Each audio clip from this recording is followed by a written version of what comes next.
Halo Sobat Arista, balik lagi bersama saya Bagas. Setelah kita menempuh kurang lebih 30 hari berpuasa, momen yang kita tunggu-tunggu akhirnya yaitu lebaran atau mudik. Kalau mudik itu kan biasanya kita memakai kendaraan pribadi ya, seperti motor atau mobil.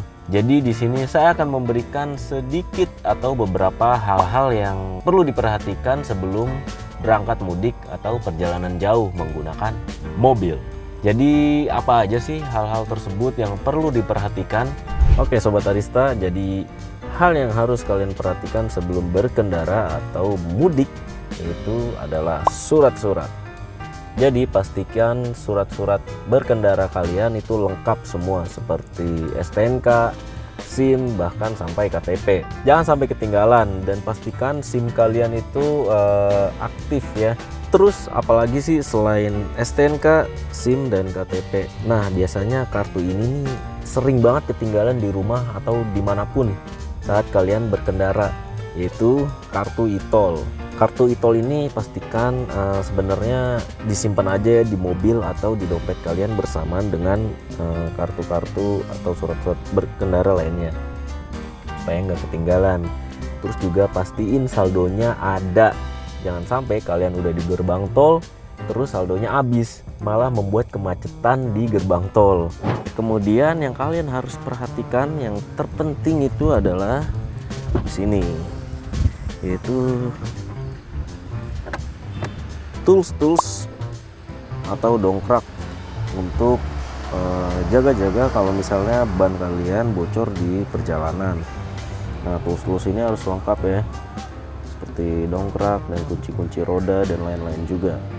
Kemudian tak kalah pentingnya yaitu P3K. Nah jadi kalau kalian di perjalanan jauh, mabuk perjalanan atau masuk angin, nah ini penting banget buat kalian nih. Nah kemudian kita beralih ke lampu-lampu. Jadi lampu-lampu kalian pastikan sebelum berangkat semua berfungsi dengan baik dan nyala ya, seperti lampu depan, lampu tembak atau lampu jauh, lampu hazard, sen kanan kiri, kemudian klakson nyala. Selanjutnya yaitu, nah ini penting banget kalau kalian lagi perjalanan terus hujan. Ada di sini namanya wiper. Jadi pastiin karet wiper ini ya nggak getas. Nah kalau dia udah getas atau tidak bekerja dengan baik saat wiper ini berfungsi, jadi masih meninggalkan bercak-bercak air di kaca dan menghalangi pemandangan kalian ke depan.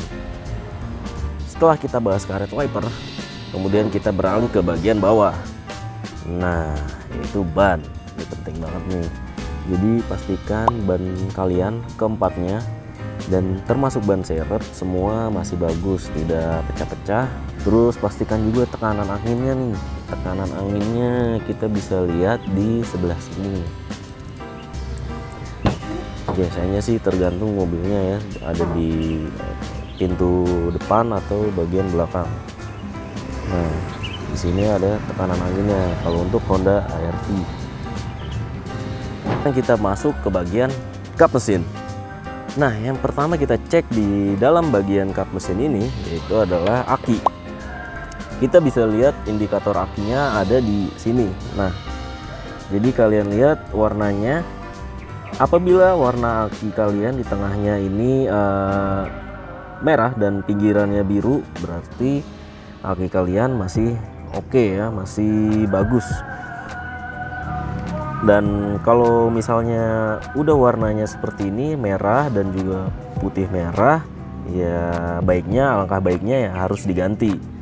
Nah setelah dari aki kita beralih ke air coolant atau air radiator.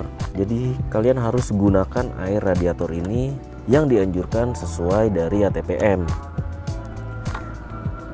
Terus juga tambahkan air radiator dari tangki reservoir ini sampai batas maksimal yang sudah ditentukan juga. Jangan sampai air radiator kalian habis terus mesin kalian overheat. Wah, itu bisa banyak lagi biaya yang harus diperlukan untuk membetulkan mesin yang overheat.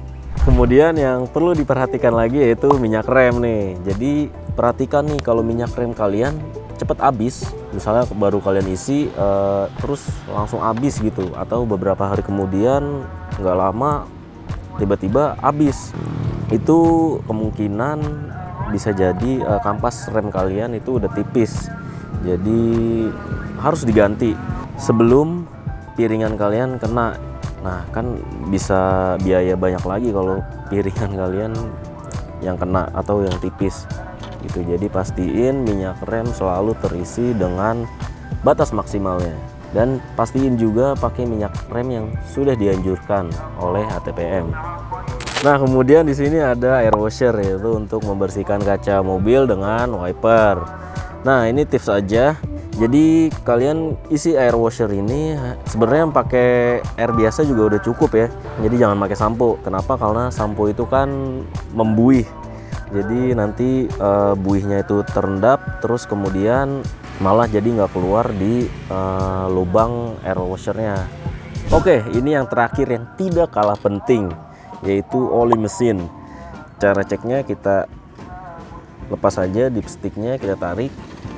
Nah, oke, jadi pastikan ketinggian oli mesin itu apabila berkurang, jadi harus kalian tambahkan. Di sini ada batas maksimalnya. Terus periksa juga jadwal olinya. Apabila udah masuk jadwal pergantian, maka ya harus ganti oli mesin, dan juga lihat dari warna oli mesinnya. Ini olinya udah mulai hitam atau masih bagus. Terus juga kalian kalau bisa ganti oli mesin di dealer resmi. Sekarang mobil kamu udah dicek semua nih. Jadi kamu udah siap buat berangkat mudik dan perjalanan jauh. Oke, jadi gitu aja hal-hal yang perlu kalian perhatikan sebelum berangkat mudik. Jadi utamakan keselamatan dan hati-hati di jalan untuk kalian yang sedang perjalanan mudik. Saya Bagas Septian, pamit undur diri. Minal aizin wal faizin, mohon maaf lahir dan batin.